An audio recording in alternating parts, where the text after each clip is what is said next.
आज की तारीख में पूरी की पूरी बंगाल की जनता ममता बनर्जी का रेजिग्नेशन चाहती है। अगर आपने देखा होगा, देर रात को कलकत्ता में बच्चा बच्चा स्ट्रीट्स पर निकला था क्योंकि वो ममता बनर्जी की सरकार से नाखुश था और गुस्सा था, क्योंकि वो आरोपी को प्रोटेक्ट करने का प्रयास कर रही थी। जब ममता बनर्जी ने ये समझा कि वो आरोपी को बचा नहीं सकती, तो उन्हीं के गुंडों ने आरजी कार मेडिकल कॉलेज के अंदर तोड़फोड़ करी। दुख की बात यह है और पीड़ा की बात यह है कि ममता बनर्जी सिर्फ राजनीतिक विवशताओं से प्रभु श्री राम का अपमान नहीं करती है, परंतु दिल से वो प्रभु श्री राम का अपमान करती है। वोट बैंक की विवशताओं के साथ में अगर कोई राजनेता प्रभु श्री राम का अपमान करता है तो देश की जनता ऐसे राजनीतिक दल को हिस्टोरिकली आप देखेंगे नकार चुकी है और आगे भी नकारेगी।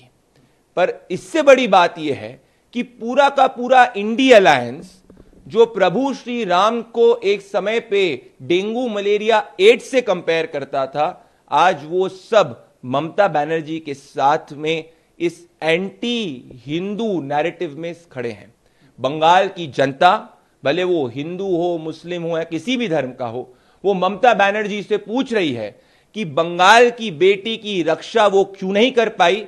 और आज देश भर का हिंदू पूछ रहा है, सनातनी पूछ रहा है कि ममता बनर्जी, आप हिंदुओं का अपमान क्यों कर रहे हो?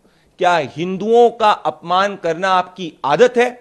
और इसी कारणों से आज बंगाल ही नहीं, देश का बच्चा बच्चा ममता बनर्जी से उनका रेजिग्नेशन चाह रहे हैं। सुकन कहा कि 2000 या 2500 लोग आते हैं और तोड़फोड़ करके चले जाते हैं, तो कानून व्यवस्था पर कहीं ना कहीं उन्होंने सवाल उठाया। देखिए, अगर आप कलकत्ता पुलिस के कमिश्नर का बयान देखेंगे तो वो मीडिया को ब्लेम कर रहे हैं, वो पत्रकारों को धमका रहे हैं कि आप रिपोर्ट क्यों कर रहे हैं। तो आज ममता सरकार ये जानती है कि सच यही है जो कलकत्ता हाईकोर्ट ने कहा था कि अगर कलकत्ता पुलिस आगे कार्रवाई करती तो असली आरोपी बच जाता। ममता बनर्जी को समझ में आ रहा है कि उनकी राजनीतिक जमीन खिसक रही है और इसीलिए वो घबराते हुए कुछ भी उल जलूल बयान देने का प्रयास कर रही है। पहले उन्होंने गोल्डन पीरियड ऑफ इन्वेस्टिगेशन में एविडेंस टैंपर करने का उनकी एडमिनिस्ट्रेशन ने प्रयास किया, जिसको कलकत्ता हाईकोर्ट ने रोका। और आज जब वो समझ चुकी हैं कि बंगाल की जनता उनके विरुद्ध है, तो हिंदू समाज का अपमान करने का प्रयास कर रही है।